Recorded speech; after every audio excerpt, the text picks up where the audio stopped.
of the committee here in the chamber. But nevertheless, we've got technology and we are well suited to using the technology to the best of our ability, and especially those in Hastings, you're needed to rush off to the next meeting, so therefore you can actually stay where you are, which is actually really good. So welcome all to this meeting on the 22nd of February. A special welcome to Alana Hiha. Although she informs me this may be her only meeting until there is a new appointment, but we surely wish that you, Alana, can actually stay and continue to represent Mana Ahuriri Trust. Will be really good. You've been, as a trust, you've been away from us for a while and far too long, and you know we apologise for that, but you're here now and we know that you will do well, and you've got a big interest in the coastal hazards strategy. Thank you very much. Anything you would like to say? No. Not at this stage. Okay, thank you very much. Thank you very much. Okay, apologies. Have we got any apologies, Peter? Councillor Tanya Kerr. Tanya Kerr. Hayley Brown. Okay, Hayley Brown. If there's no others, would somebody like to move that we accept the apologies? I'll move. Second. Move and seconded by Hinawai. All in favour say aye. Aye. Aye. We'll make a lot of noise here with the five of us, and you guys can put your thumbs up. That's really great. Any notices that we need to be aware of? If not? Chair, should I open with a karakia? Yep, I'm going to ask you to do that right now. Good. Can you open, please? O tēnā tātou katoa. Thank you, Chair. E me mahi kate ki a koe alana no mai haere mai whakatau mai. If you know whakataka te hau, please join in together. Whakataka te hau ki te uru, whakataka te hau ki te tonga, kia mā kine kina ki uta, kia mā taratara ki tai, e hi aki ana te ātakura, he tio, he huka, he hauhu, ti hei mauri ora. Kia ora, Chair. Thank you. Thank you. Yeah, sorry about that. I had it in my notes and I didn't read my notes because I went off script. Sorry about that. Do we have any conflict of interest? Is anyone to declare off the wall? We call you the wall. Those who are on Zoom? No, doesn't seem to be. So that's all good. Then we go to item number 3, confirmation of the minutes of Clifton to Tangoio Coastal Hazard Strategy Joint Committee meeting held on the 19th of November. Of course, you've read them all. Any changes or additions that we need to make? If not, the few actions that we'll talk about later on from that meeting. But if not, then can somebody please move that we accept these minutes as being a correct record? Thank you, Anne. And Hinawai, thank you. All those in favour say aye.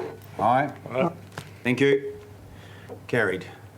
Okay, then we go to actions from the previous Clifton to Tangoio Coastal Hazard Strategy Joint Committee meeting. And that's on item 4 on page 3. Chris, would you run us through that, please? So really take them as read. There's a status comment against all of them. So I think that speaks for itself. But we're happy to answer any questions anyone may have on those items. Are there any questions either here from the chamber or from the wall? I see a lot of nodding of heads of no, so if not, then we accept these. Simon, no comments to make to additional? Okay, nods his head, so that's all good. In that case, we'll we accept this action list. Yes, we need to pass it. Yeah, okay. Can I have a mover, please? I'll move the action list be accepted with alacrity. Okay. And Hinawai, you're the one who's seconded it? Ditto. Great. All in favour say aye to accept this action list? Aye. Aye? Aye. Accepted. You're going to be busy, Rick. You know, you may get a bit of RSI in your hand by doing all this both movement. voices. Okay. I'm here to help. I'm here to help. Okay. Chair. Then we go to the next item, item 5, which is call for minor items not on the agenda. If anyone has anything to bring up that they would like to put on the agenda that they actually can then speak to at the end of the meeting, that'd be great. It won't be discussed, but it's something you can bring forward to the meeting, and maybe we can action in a later meeting if necessary. So has anyone got a minor item to put on the agenda? If not, then we move on to the next item.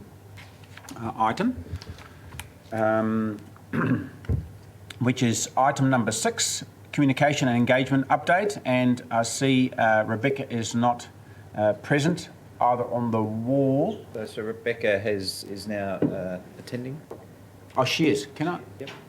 Oh, yeah. Morena, I Right. am attending, but I'm in a car and I've got patchy reception, so I might just leave Simon to answer any questions.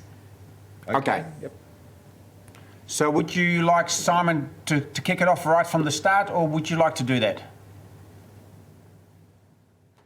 Simon. I'll let Simon do that. Sorry, I'm cutting in and out. Okay, Simon, floor is yours.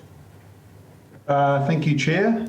Look, I'll keep this brief. I'll take it as a brief report, but probably the main thing to summarise, I suppose, is we have been, I guess, changing a bit how the communications engagement process rolls out. It's been a bit of a shifting feast, really. And the main reason for that is as we try to get the strategy to a place where we can consult on something of substance. You'll be aware that kind of the key focus for now has been this memorandum of transition and sort of working that through not only the 3 partner councils, but through all 5 councils in the region. So that's been a key focus, and really until that kind of lands and there is certainty for all parties, it's a little bit difficult for us to go out more broadly with matters of definitive substance, I suppose. So we have sort of changed things a little bit. The current plan in terms of engagement with the wider community is to launch with a digital survey, which is ready to go, and we'll be going out shortly. And the text of that is in your agenda packs. Really, the intent with that survey is, I guess, twofold. One is to reconnect. We're very mindful of that, as we've had a very internally focused phase of the strategy, working through the responsibilities between councils question. We haven't been engaging really outside of our kind of focus group community workshop series. So the serves a chance to reconnect and say, look, we're still here, we're still working, and here's what we're up to, but also to get a bit of feedback on some key questions. So it kind of has a dual purpose. That survey is going out, Rebecca can correct me, but I think any sort of this week or next week, pretty shortly. Yep, this week. This week, thank you. Alongside kind of a glossy pamphlet information brochure explaining sort of where we're up to. So that's kind of the key external engagement planned. Our workshop series with the kind of focus group community workshop series has been kind of stuttering along with COVID impacts. We had a really good meeting, might have been a couple of weeks ago, which we talked about in this paper as well. And we have kind of confirmed with them their support for this external engagement. We have also signed up for this program called Social Pinpoint, and we've done that as a collaboration with HBRC's Kotahi team. And the Social Pinpoint program is a way to digitally engage on sort of quite complex information using kind of interactive maps online. So that'd be quite a useful tool for us to explain what is a pretty complex strategy in terms of its spatial extent and I guess its time period too and what's proposed. So we're working behind the scenes to get that built up to a tool that can be used externally. And probably the last thing to touch on briefly is the Manafinua Engagement. We've mentioned this here as well. The Joint Committee will be aware that we've taken up to this committee a Manafinua engagement strategy. Has also gone to the Regional Planning Committee and Māori Committee at HBRC for kind of input and endorsement. That happened sort of mid last year from memory. We've been in sort of activating that plan as best we can over the past 6 months. But again, with COVID kind of taking up a lot of bandwidth, haven't had much success. We've had 2 hui under that, which is a lot less than we were hoping to achieve. And I guess any further thoughts from this committee on how or do we or might we continue that process or whether we should just park it a bit would be appreciated. So that's, I think, touching on the salient points. Happy to take any questions from the committee. Okay. Are there any questions for Simon or Rebecca if she's able to? Yes. Thank you, Jeff. I've just got one here. Yep. Go ahead, please. Malcolm here. Hi, Malcolm. Simon and Rebecca, the questionnaire that you're sending out, what's the range of, I know it's got Napier Hastings, and what are the means that you're going to use to distribute this type of survey and collect it back in and analyse the data? Thanks, Malcolm. Oh, Rebecca, are you there? Go for it. I can currently hear. Kia ora, Malcolm. So we have a distribution mailing list of around 450 people where we send out a quarterly newsletter, and we'll be sending it out this week and including within that the link to the survey. We'll also be updating our website and sharing it on our social media pages, as well as working with Napier City Council and Hastings District Council to share it through their social media channels.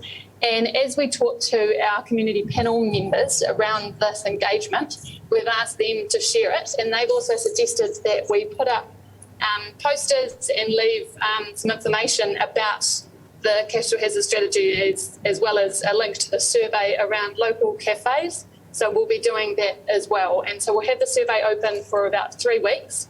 And then after that, we'll be analysing the data, and that will feed into how we engage and consult with the community when we come to consultation mid-year. Thank you, Rebecca. It's important you get as wide a range as possible making a contribution. Thank you. Yes, thank you. If you have any suggestions for how else we could reach the community, very, very open to hearing that.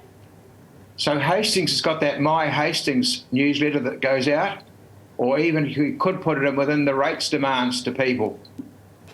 Okay, brilliant. I will. I'll be in touch with the comms team and I'll ask them about those too. Thank you.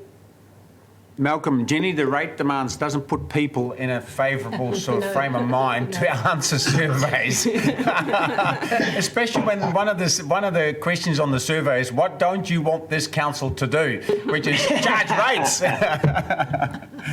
Anyway, thank you very much for your input. That's really much appreciated. Rebecca and Simon, what I actually like about this, you're talking about pinpoint engagement. Because we have a wide coast, we have a coast with different issues, and you're actually going to try and engage with particular people around their coast, which I think is actually really good. Because to talk about the whole strategy is for some people just too much, and I think pinpoint and use that pinpoint is actually really good. So I really appreciate that. Hinawai, you had a question. No, it's answered. Thank you. It's answered. Okay, very good. Got two questions on the wall. Councillor Redman. Oh, Redstone. Redstone, sorry. We'll go Redstone today. There is another Red Path, I think, as well as at Regional. Just wondering, Rebecca, the 450 targeted people on the database, where are they domiciled? Are they mainly coastal, or is that people that you've come in contact with over a little while? There is a list that I believe, Simon, correct me if I'm wrong, has been pulled together over the last 7 years or so. So it's people with the really early interest in the strategy. I think it also includes some media. Largely, they would be within the Hastings Napier districts. There are some, like I know that we have different councils around the country who are interested in the project who are also on the mailing list. Thank you. But just to add to that briefly, this is the get involved, like self-select to sign up to get updates list. So it's been compiled over a number of years. So it could be anybody. We don't collect data on where they live. But the survey, based on feedback from the last meeting we had, the survey does ask people where they live. Yeah, thank you, Simon. Great, thank you. Tanya Hopmans. Atamati, everyone. Can you hear me? Yep, yes. Perfect. Thank you for providing the draft survey. I had a couple of comments really in relation to question 6, which is the questions about what people, I guess, think is important in relation to the coastal hazards and what we do. And I'm just thinking that the way that it's worded is not really taking into account a Te Ao Māori point of view. And I wondered if, I know there's a need to get this out, but I wondered if there either could be some added things to consider, or some of them being inclusive of Te Ao Māori concepts. So, for example, I see there 6.9 refers to preserving ecosystems. And I'm just wondering, from a Māori perspective, if some of our whānau were looking at this, they might be concerned about preserving mahinga kai, would be how they'd say it. They might not relate to it as being ecosystems, which I would say is a bit of jargon that some people will know and some people won't. So I think it would be really helpful to have a Te Ao Māori lens put over these questions so that some of them are worded in a way that our whānau would more readily relate to. Kia ora, Tanya. Thank you for your feedback. Yes, we can of course add that in, and that's a really good suggestion. I'll talk to our Māori Partnerships group and see if I can get them to have a look over it this week and get their feedback. That would be great. And the second thing in terms of distribution of the survey is I know Maunga Hararu Tangitu Trust, we send out a pānui to our all our members that we have email addresses for every fortnight. So we could readily include this there. It would mean it would potentially go to people who are not resident in Hawke's Bay, but they still have an affinity with Hawke's Bay, obviously. How do we feel about that? Because I'm sure that Mana Ahuriri and Heratonga Tamatea would also have, potential means of getting this survey out to their whānau. Yeah, ka pai, no, that sounds great. I'm sorry because I'm in the car, I don't have my notes in front of me. But yes, we had on the list to also email all the Manafinua groups we'd contacted last year. So that plan is there and you just reminded me of it. Sorry for not mentioning it earlier. Ka pai. Thanks. Rick, you had your hand up. 2 points, Chair. Firstly, I'm kind of in Tanya's camp. I thought this is a survey for individuals. And I thought we should conduct a similar survey and send it to the PSGs and Hapu for their feedback as a collective. I think you get a different sort of structure, different response. I think that would add to it. The second thing is I just have a bit of a worry about us over-engineering this. People are battered with all sorts of requests for information, time, surveys, whatever. and I just, if I was at home, how much interest would I take in this, given, I just want to say, I know it's very close to our hearts, we're really keen to do a thoroughly good job, but I also think we should be cautious about not over-engineering and making it too big so that we fail on it, really. It's, I think most people know what they want about this. It's pretty straightforward. I don't think it's that complicated, but that's just my view. That's point one. The first one was about reworking the survey and having the survey sent in a format, similar material, but to be answered by the local hapu and PSGEs to do that, because they would have a collective voice rather than individual voice. This is an individual opinion. And secondly, I'm just making the point too, I think we need to be on the side of caution of not over-engineering this and making it bigger than Ben-Hur. Because if we do that, we then we set ourselves up to fail. I think we've got to gauge this correctly. Yeah. If you read the papers, there is actually another reason to put this survey out. It's actually just to communicate. A survey doesn't always mean that we actually want answers back. It also actually gives people a way of actually learning about the strategy and actually starting to think about the strategy. So, and that's in the papers as well. So that's what we're trying to achieve as well. And in the community group workshops, they definitely agreed with that approach. Okay. Thank you. But it's a good point. Any other questions for either Rebecca or Simon on the... I'll just sorry, Jerry, I'll just address Rick's first point. We can add into the survey, we were asking where people are based. We could add in a section that says organisation or group representing, and then that would that be okay, Rick? Would that... yeah, that starts to get to my point, yeah. But I'd address it to them directly. Yeah, okay. Okay. Are there any questions or comments? It's free today. We won't charge you for it. Okay, that's great. Well, on that note, I would like to see a mover and a seconder that we accept this report regarding the communication engagement update. Alana, thank you. I will move. Moved. Have I got a seconder? Anyway, thank you very much. All in favour say aye. I've got lots of thumbs up, lots of ayes. Thank you. Carried. Then we go to the item 7, which is the project manager's update, and that you find it on page 15. And we see a new format being used and hopefully improved on. And thank you very much for putting that in place, Chris and Simon. So Simon, I think it's you that will be taking the next item. Thank you, Chair. Look, I don't think I'd add too much to what's in the report. It's only brief, but as mentioned, we have tried this new dashboard approach to report back on those key project elements. with colour coding. So you can see that the key one there is this project timeline is under a red assessment or rating. And the reason really for that is a couple. One is that we've been going for a long time. We're very mindful that the community panels work was now 2.5 years ago-ish, something like that. And they've been waiting for that length of time to have a formal response back from the council. There are a range of reasons why it's taken us this long to get to this point, but we're mindful that we just need to keep making good progress, really in good faith response to the recommendations we have received. So tied up with that is the key focus around this memorandum of transition, and we're working as a key focus to get that hopefully through all 5 councils. I mentioned this before, and with a key focus to get that resolved prior to this year's elections. So that's probably the key points. Happy to take questions on any details. Are there any questions either from the wall or from the chamber? Yes, we've got one from Rick. I see that here in WS1 Funding Governance, 2/5 councils approved the memorandum of transition, others pending.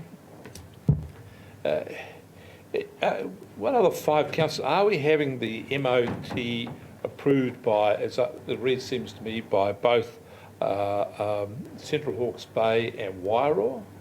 I know the regional council hasn't it. So, yeah, through the chair, so I can answer that. So the 2 are currently Napier and Hastings, so they have formally endorsed the MOT as it stands, and provided their CEs with some scope to make some amendments following HBRC's consideration. So approved is probably a bit of a strong word for Wairoa and Central Hawke's Bay. Really, for those 2 councils, they have the right to object to the proposal. So it's more of a right to object than seeking explicit approval, but we're kind of treating it as a consultation round. So what I mean by 2 out of 5 is that 2 out of 5 have formally confirmed their position and the other 3 are pending. Well, just to make, all right, just me being a pedant, so it's 2 out of 3 have approved and 2 out of 2 have yet to respond to the consultation. That's more accurate. Yep, that'd be fair. Yeah. Thank you very much for that clarification, Rick and Simon. Really good. Are there any other questions? Or any feedback on the new format? Yeah, that's right. Unfortunately, Tanya Cura's not on the, she's got her apologies. Has anyone heard from Tanya what she thinks of the new format, as she was the one who actually requested it? Chair, I thought it was your request actually, so can I put the question to you? Well, I already indicated actually I really like this. I'm sort of a bit more of a practical sort of a person. Words don't do too much to me, but actually this is visual and it's actually really good, and straight away I know where to go, and that's the red one. And so I really like it. I thought it was Tanya Cura. I won't take the Oh, you're too generous. Too generous. It's all good. It's all good. No, I really appreciate it. It's very thank you very much for setting it up, and I don't think it needs much change at this stage. Now, but I do have a question, and it's always, that's why it's so clear. What is the key for us in the project timeline that we need to achieve for it to go ahead as we have planned? Is there a drop? So there absolutely is a key, and it totally hinges on the response of the Hawke's Bay Regional Council to the MOT. Okay. That's a key plank. So that goes to next month's council. Next month? Next month. This month we've got the workshop around legal advice, and we also have the background review at tomorrow's council meeting. And the following month will be a presentation of the MOT for a decision, and so that's a key part of that time frame. If there's slippage in that decision, it can basically push us into the next electoral cycle. Okay. I thought that actually tomorrow was actually going to be a major decision making for HBRC. Obviously not, so I can stop having sleepless nights, and I'll do that in a month's time then. That's. I'd have sleepless nights all the way just to make sure we get it done. Okay, well, I'll carry on. That's all good. Okay, so any other questions? If not, I would like to somebody to move the motion that we accept the project manager's update. Thank you, Rick. I'll move that the chair's suggested upgraded format is proved to be a success with councillors, and I thoroughly like it. And look, Alana, did I see a slight movement of your hand? Thank you very much. Much appreciated. Yes. So, moved by Alana Hiha. So all in favour say aye. Aye. Aye. No. Carried with common consent. Thank you very much. We then go to our item 8, and that's the current coastal projects update. Chris, I'll ask you to lead that, please. Thank you. So we'll just invite our representatives from the various councils to provide an update. So Gary, I believe you're doing the update from Napier today, or Caroline? Oh, I see Caroline has just popped on. Yep. But I'm happy to take it if you want, Caroline. Yep, that's fine. Thanks, Gary. I've just tuned in. All right. So just do you wanna... brief update on the whakarere Yab. So with whakarere Yab, I've got a note here from Deborah to say that. Okay, so with that, it's essentially, so I'm just reading through it, pretty much, she's saying it's pretty much that we're still working through the options to progress this. So there is stuff that's happening in the background, but it hasn't been made public yet. There's still some debate and discussion on that. So still progressing through. That's about the best I can provide at this point. Okay. That's it, lightning. There's no issues with that actually are making it harder to progress that work? Are there any issues that are outstanding that maybe are difficult to overcome? Unfortunately, it's well outside of my wheelhouse in terms of the work with that. There's nothing I can really sort of talk about at this point. I think it's more a case of just watch this space, but there is stuff that is happening. So sorry, I can't provide more information. No, that's fine. Not a problem. I can just add a little bit there. There is definitely work progressing in the background, and it just relates to the tendering of the works for the revetment. Okay, great. Thank you. Chris. Okay. So Jose, do you want to give us a bit of an update on the extended consent area for sand placement off West Shore, where that's currently at? Yeah. So, hi everyone. Can everyone hear me? Yep, very good. Excellent. So the last time we talked about this, Napier City had passed this through their CE, and they requested to have additional studies to have a better science around the effectiveness of pursuing this consent. So that was because of the holidays, we just got those figures from consultancy. So figures are in the order of $50,000 and $8,000 additional to the cost of the consent. The initial budget for this was $100,000. 50,000 from HPRC and 50,000 from Napier City. So far, we've queued up $80,000 in some consultancies, ecological impacts assessments, and a planner consultant, and some of internal time as well. So there's 20,000 remaining for that. So far, we don't have any more budget to continue, so we'll have to explore options to cover this additional funding if we go in the path of along the path of getting these additional modeling studies. So at the moment we're just gathering more information about possibilities for funding these additional studies, and also we need to have a discussion about whether we'll recommend these additional studies or we'll to our original plan, which was to manage the environmental risks by using a adaptive management approach.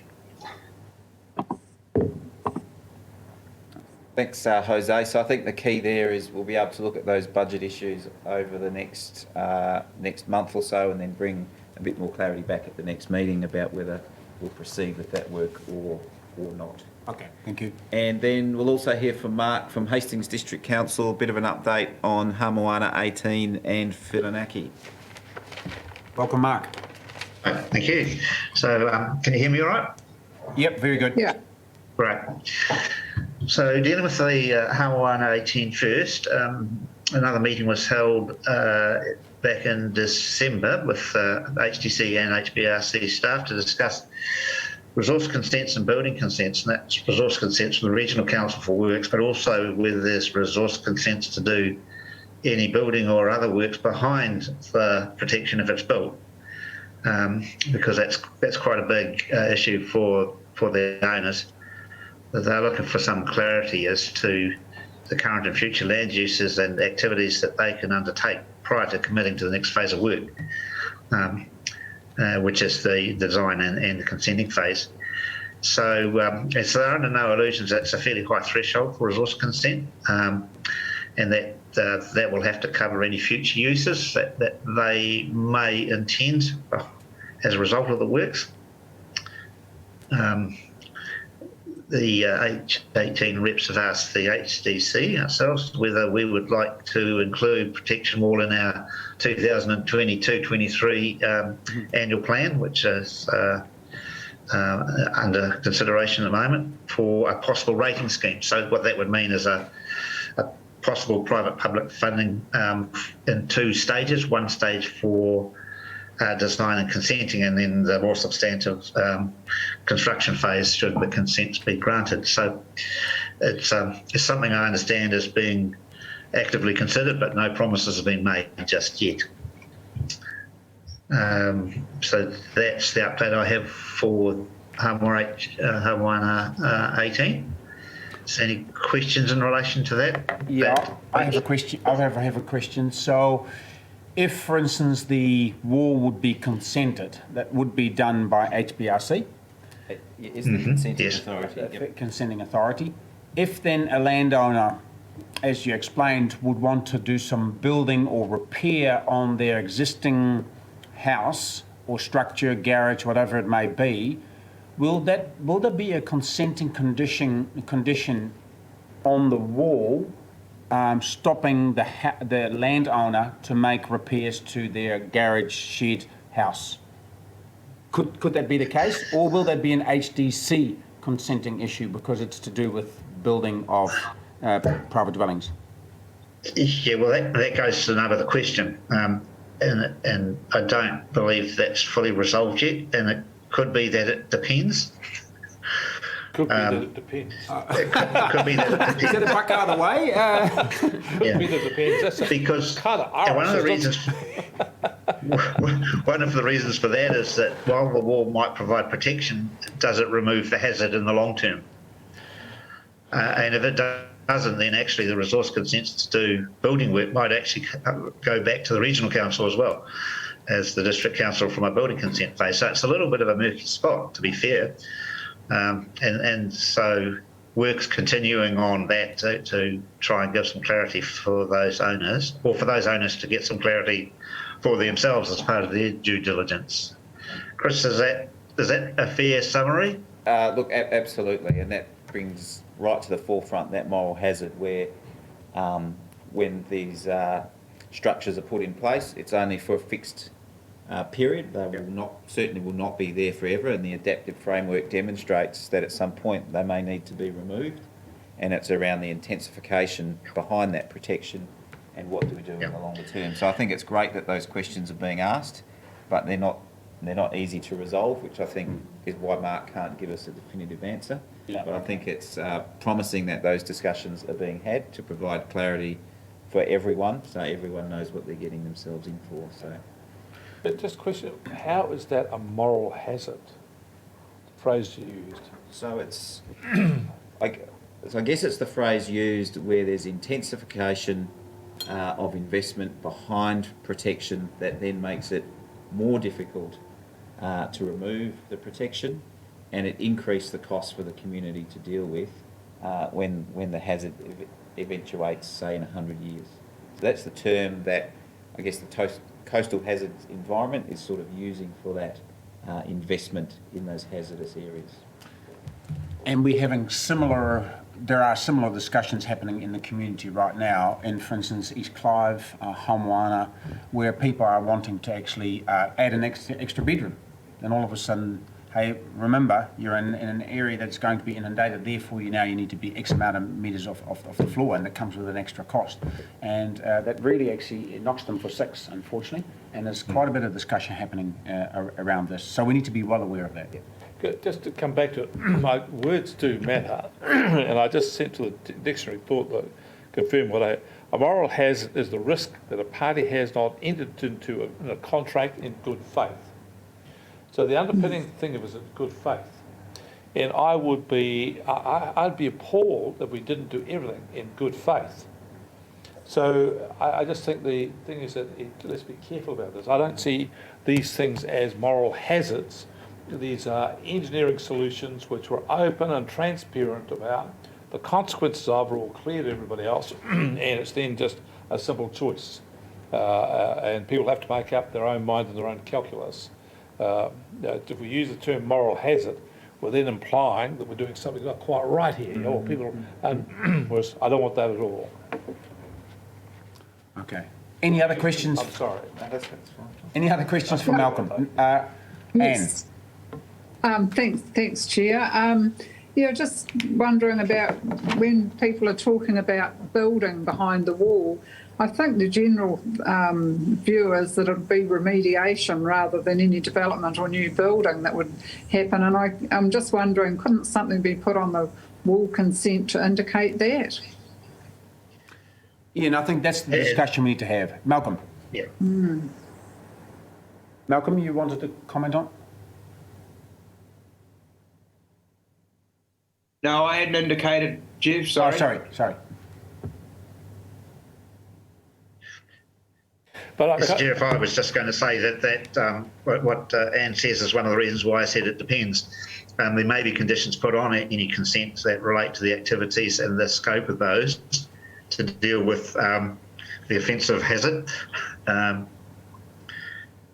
some of those might be that, well, you can do maintenance and repairs and replacements, but not build a new double-storey garage with a games room on the top and a bedroom, for example, to deal with the hazard. Just Councillor Barker, that the words moral hazard have come from literature that we're exposed to. We've just used those blithely without questioning them, but they do originate from some of the academic literature. So we can just be careful about what we use in our local circumstance.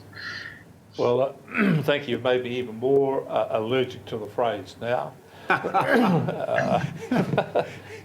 I want to come back to Anne's point. I do think that when we contemplate putting these structures up, if we write clearly on the plans and on the thing that has a limited life of X or Y expected, the people who come in and buy a property then buy it knowingly. And I've got no problem with someone buying a place that they really like, knowing that in 20 years it's going to be washed away, as long as they make a conscious decision. They're happy to lose it in 20 years' time. I've got no problem with that. They're just going to have 20 years of a nice coastal property. Yeah. Good, excellent. Okay. Any other comments, questions? Otherwise we'll carry on, Chris. Yep, otherwise just get any update on Whirinaki, Mark? So there was the issue of the small-scale protection works and some reclaiming and planning still rests with the local residents group to progress, and that includes any consenting requirements. And we're not aware of any progress there. The erosion north of North Shore Road is a bit more challenging, apparently. There's no simple fix there. The informal walking track has been relocated landward as required, but the erosion line now is now adjacent to the property, so it's getting a bit tight there, and really there's no plans to do anything about that at this point. Okay. I have to confess that I'm not familiar with that particular problem, and now that read what Mr. Hanson said there, I might have to go up and have a look on the weekend. You should have come on our bus trip we had last year, then you would have been certainly informed.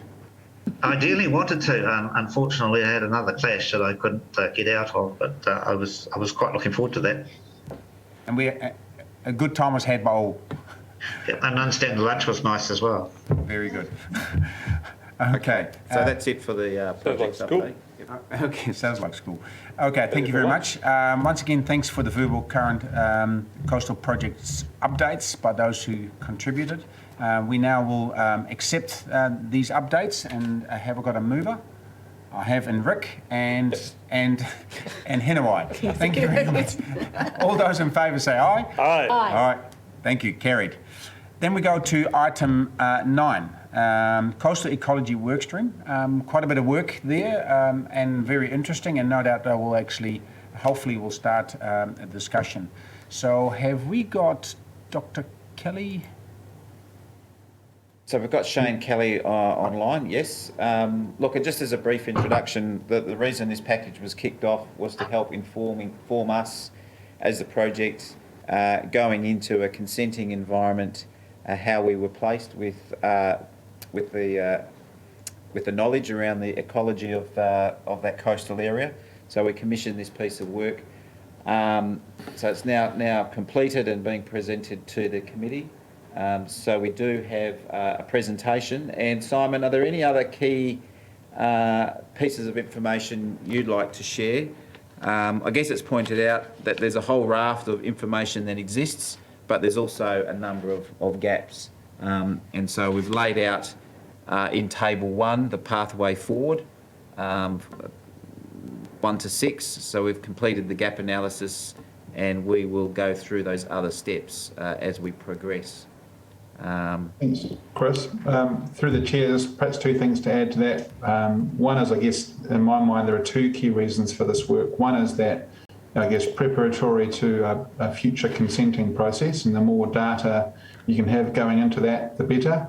But secondly is that when the pathways were originally designed, they did take into account ecological matters, but only at a very high level. So there's almost partly a sort of a critical fail test. Are there any pathways as designed currently which may have unacceptable levels of impact on coastal ecology? So it's kind of the second reason for this work stream kicking off. And just to note that Anna Madras-Smith is also online, so she may wish to contribute any further comments to this. Great, thank you. So shall we start the presentation, Chris? Yeah, so Simon, do you just want to take us through the plan? Do we have a bit of a presentation around the report, or are we taking it as read with Shane to provide any commentary to questions?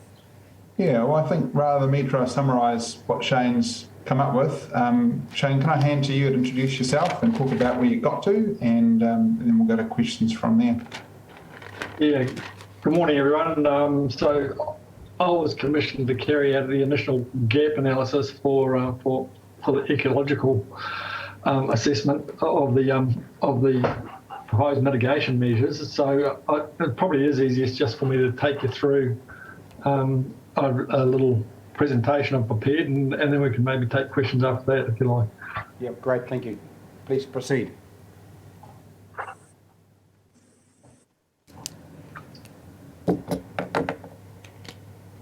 Has everyone got that up?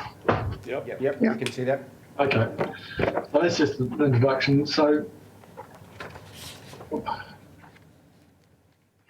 in terms of the gap analysis, basically it was a desktop study, and as we discussed, it's to identify any potential issues and knowledge gaps related specifically to ecological impacts of the proposed interventions.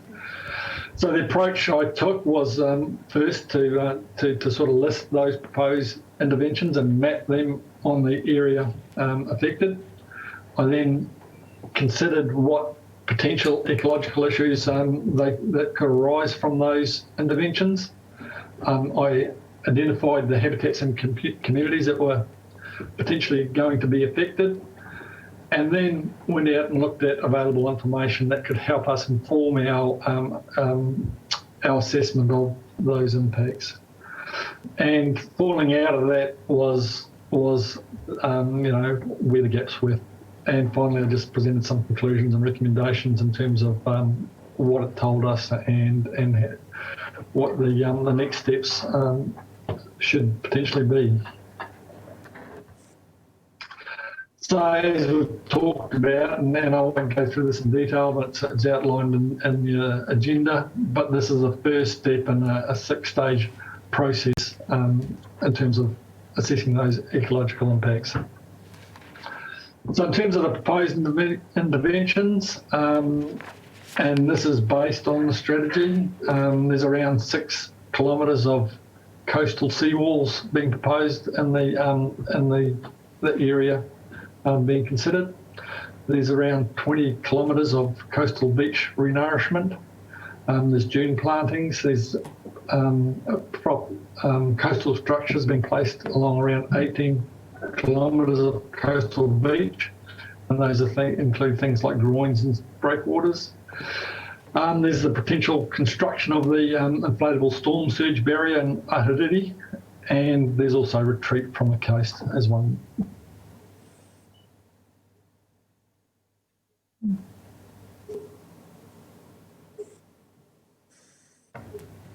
One of the options is basically taken from the strategy. The coastal interventions cover around 52% of the 40 kilometres of exposed coastal shoreline, and they also impact potentially the foreshore, intertidal areas and shallow coastal habitats. So what we've got on this plot, it just shows you where renourishment is proposed, where control structures are proposed and seawalls, and then it all just shows this is just a 1 kilometre and 2 kilometre buffer off the coast to show you the extent of the areas potentially affected. Probably more likely to be the 1 kilometre range, but potentially extending out to the 2 kilometre range. In terms of the ecological issues that could potentially arise from these things, and again, I think you've got this in your agenda, so I won't go this in any detail, but it's things like smothering by sand and gravel from renourishment, the suspension of sediments that are deposited, and the redispersal of those sediments. There's an introduction potentially of invasive pests which may come in on vessels or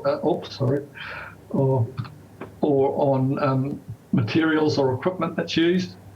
You're going to get burial beneath control structures. You might harden the shorelines in some areas, particularly if you're putting up seawalls would be a good example of something that would harden the shoreline. You could get you will get changes to some coastal processes, and particularly the proposals for Ahiriri would be, that would be a key effect of that.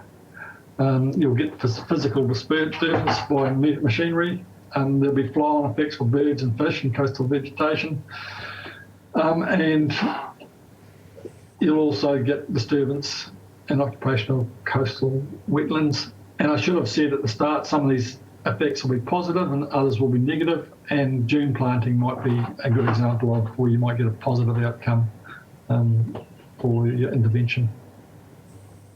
In terms of the habitats and communities that are going to be potentially affected, on the open coast we've got dunes and coastal vegetation.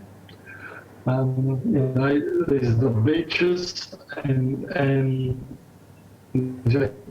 surf zones, and then further offshore you'll get soft sediment habitats. You'll have intertidal reefs, although they're fairly localised and small. There's some quite substantial subtidal reefs. There's fish and fisheries that are potentially affected, and birds. And the only estuary, and that really looks like it's going to be potentially affected by the proposed interventions, is Ahiriri.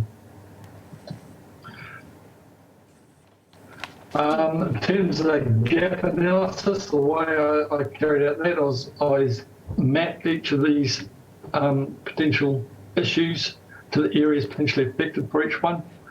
And then for each one, we identified what habitats were going to be susceptible in those areas. We provided a initial comment on the likelihood that effects would be significant or not. And then we provided a brief summary about what information was available and identified, the key areas for additional knowledge. And just to comment, really there is a lot of information that is available. It comes from council monitoring. There's researchers by associated with universities and CRIs. There's fisheries data. There's consent monitoring data that's been collected by consent holders and by which may include private companies, but also council. There's Tangoio hold data, and there's other community data. And a good example of really good community data is bird watchers who list their sightings on sites like eBird. But it's fairly broad, and it's not targeted at examining a specific activity or effect, and so it provides a really good baseline for an assessment, but you're going to need specific data for that you can use in consenting that's specific to a site and a particular activity. And this is just a few examples of the sorts of information that's available. Here we have sampling stations or sites or stations that have been sampled on the open coast, and each one of these dots represents a sample that's been obtained from that site. And we've got basically benthic cores or grab samples in the greens. We've got reef transects up here, particularly on Pania Reef. We've got dredges being collected. This is the offshore disposal ground for port, and also around West Shore and the port dredging area. And we've got some open coastal intertidal samples.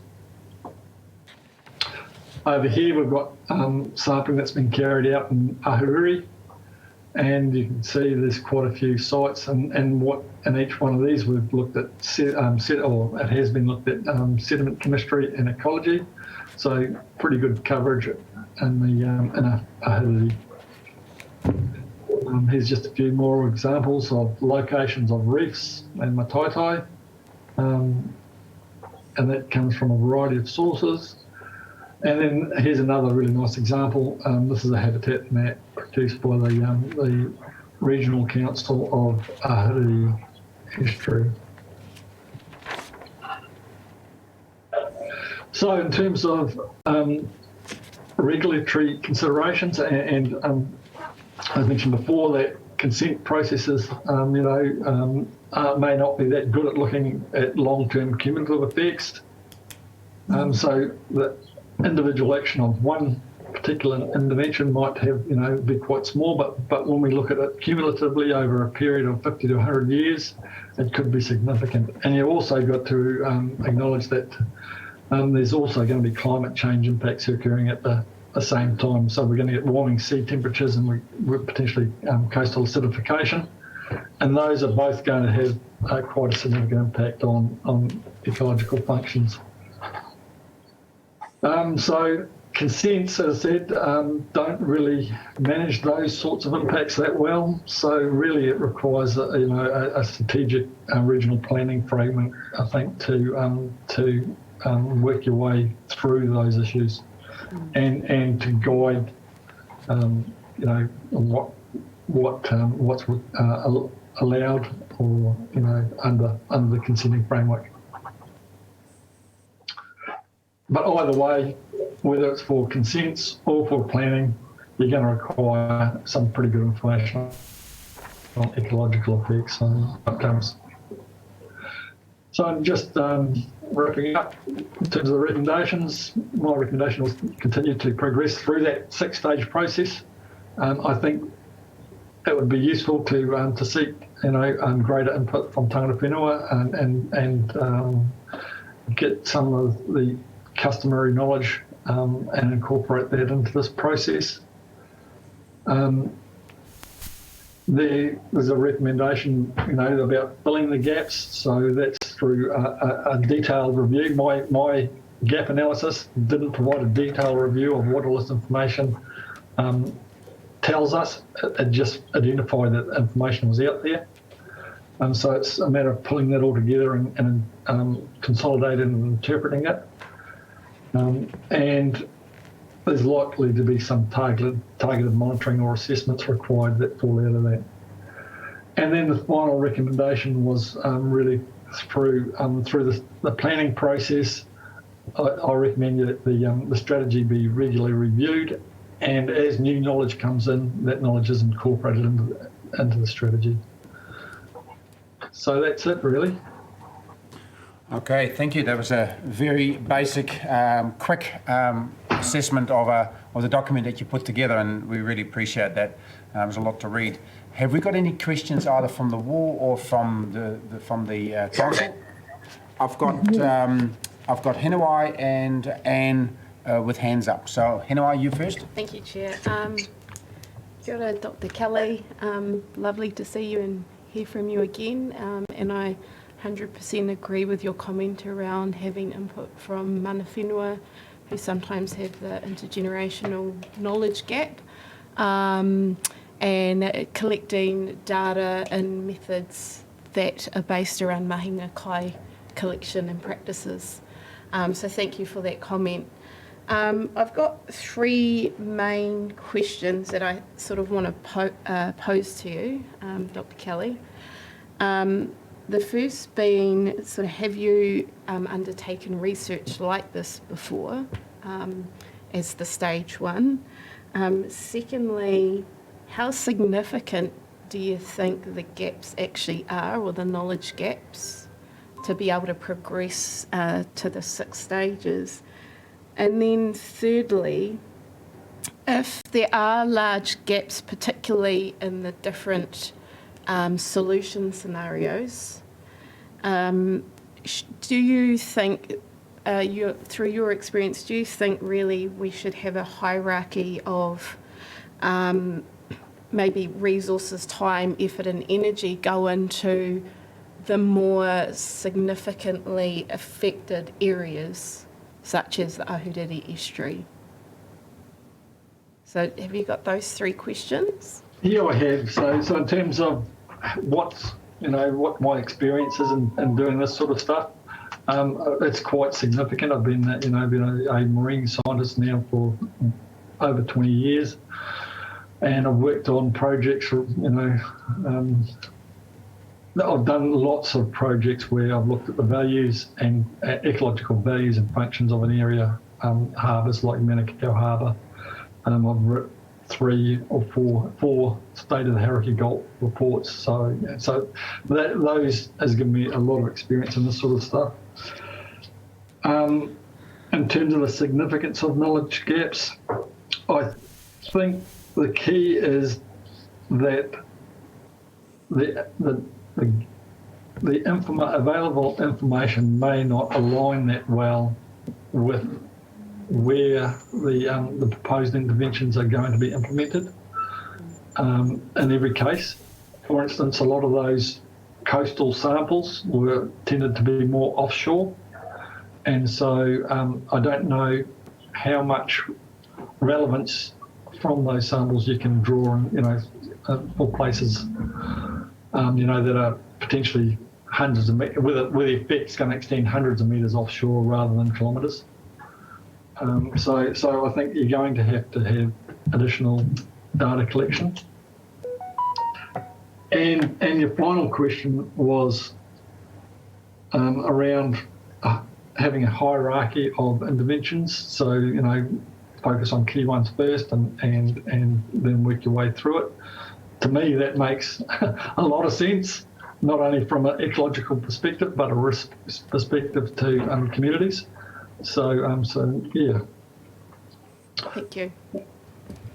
Thanks, Chair. Anne. Thank you, Chair. Thank you for your report, Shane. It's very comprehensive. There's just a few gaps in the gaps that I wanted to ask questions about. There always would be. I'll do them one at a time. So the first one is, when you talk renourishment and the impacts of that, is it just man-made renourishment, or are you also looking at natural shingle transport, particularly from the Clifton to Awatoto? But I've only considered the man-made stuff. Well, there's quite a lot of impact on, from storm, etc. On shingle on the beaches. I'm just wondered if that needs to be included. No, but that's a good point, and you would have to consider the man-made effects on top of those natural, that natural variation. Yeah. So that's always a way, and it's always a difficulty, is trying to separate, the man-made impacts from just natural processes. Yeah, and I think we've got a gap there in the fact that we don't actually have any data on the shingle transport at this point, so that could be an issue. My second question is, on page 11, there's a statement that says coastal erosion adverse effects are not being studied. Is that not going to be included in the report? Just a second, I'm just got some much. Page 11.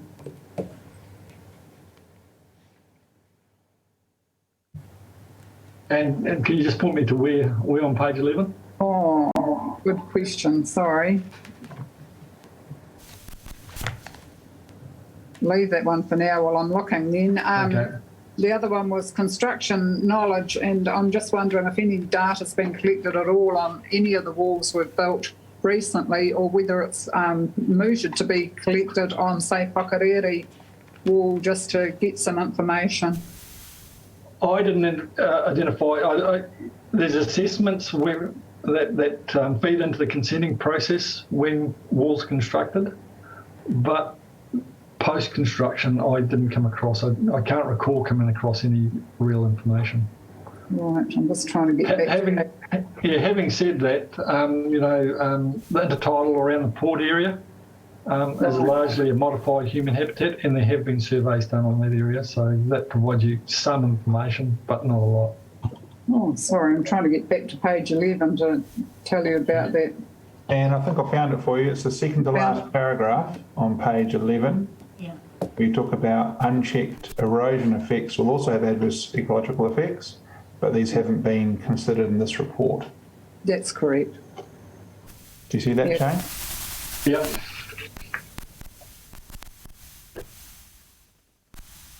So that's indicated as a gap, correct, Anne?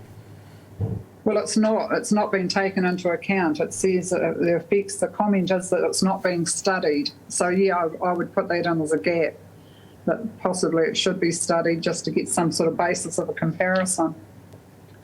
Yeah, it probably is a gap that should be filled. Whether or not it's part of this process or some other process, that's the question, I suppose.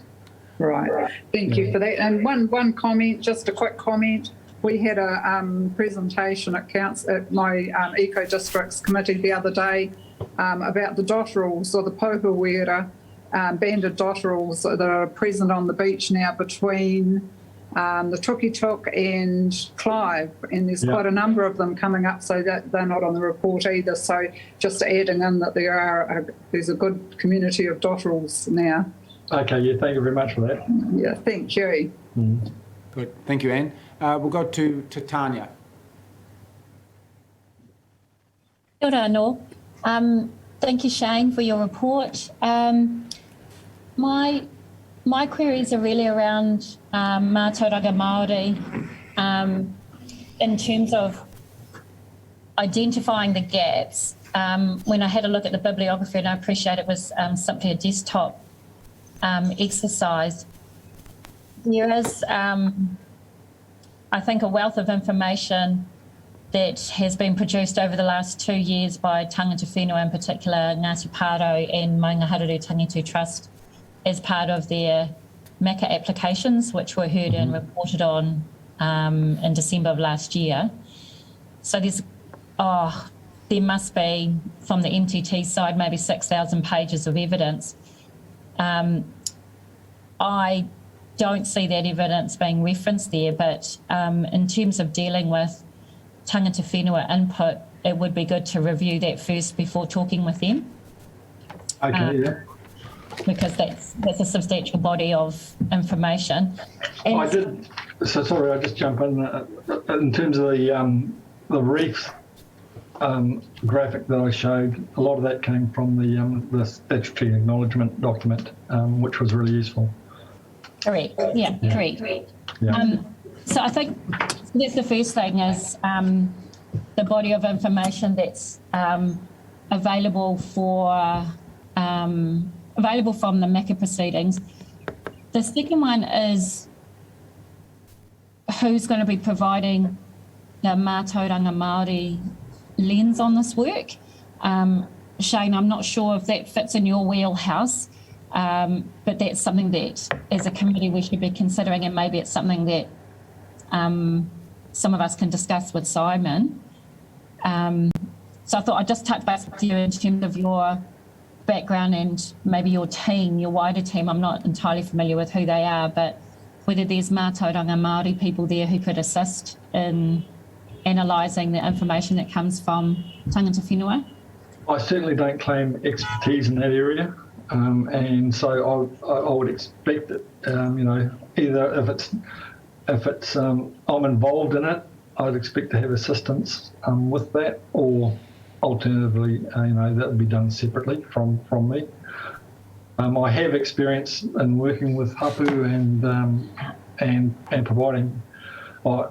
providing reviews of ecological values and that associated with their rohi, but again, I've had a lot of input from tangata whenua when I've done that.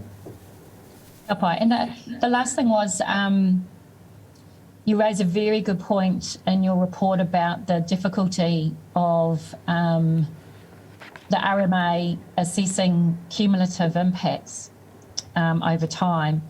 And one thing that was raised strongly by the tangata whenua members on the panels was their concern about, they really had two concerns that I recall. One was about preserving the natural character of the seascape. And the second one was around the potential impacts of any mitigation proposals on rocks and reefs. And I raise this because I think your report also points out that there's very little information around the Mātaitai, and particularly those rocks and reefs to the northern end of our area around Tangoio. And yet, when you look at the MACA evidence, there's been marked impact on those reefs since the late 19th century and coming forward.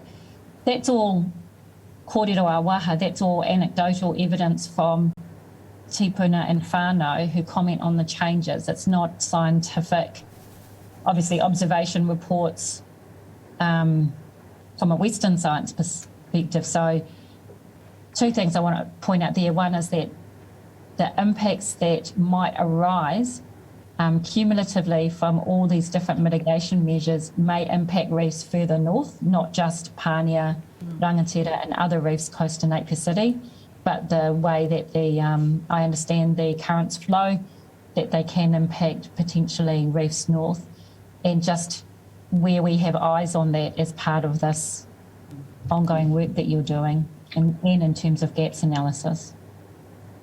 Yeah, and I certainly, that's why I found that statutory acknowledgement information really useful, because it allowed me to at least map those areas in this report.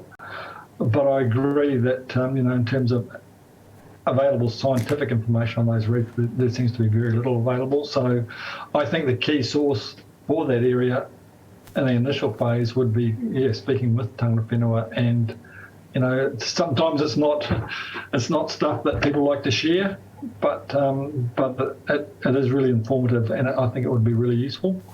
to incorporate that into this process. And the other thing is that, my recommendation about, further assessments and monitoring, that might be an area of focus. So potentially it can be captured through this process.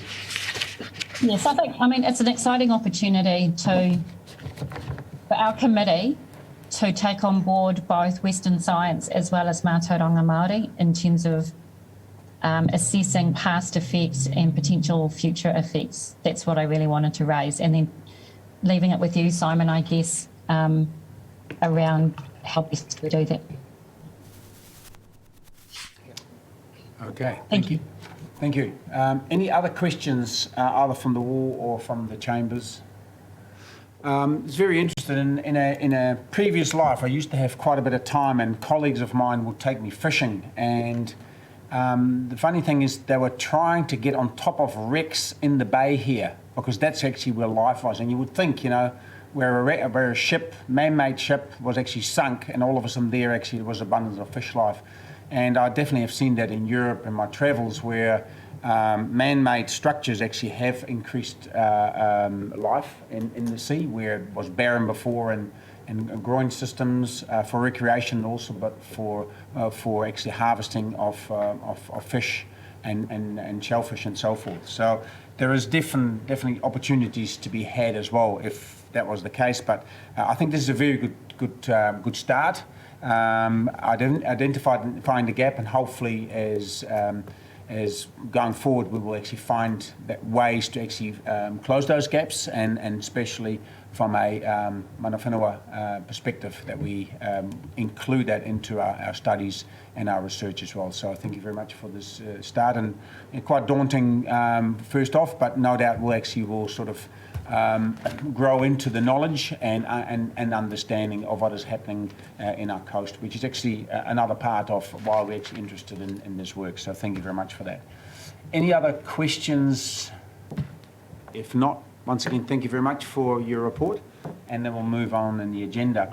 Shall we accept this report? The Coastal Ecology work stream. Rick, thank you very much for once again raising your hand, and Alana, thank you very much. Second it. So all those in favour say aye to accept this work stream. Aye. Aye. Against? Carried. Thank you very much. Then we come to our second to last point on our agenda, and that's the discussion of minor matters not on the agenda. There was none, so we won't have a discussion or a presentation of anyone.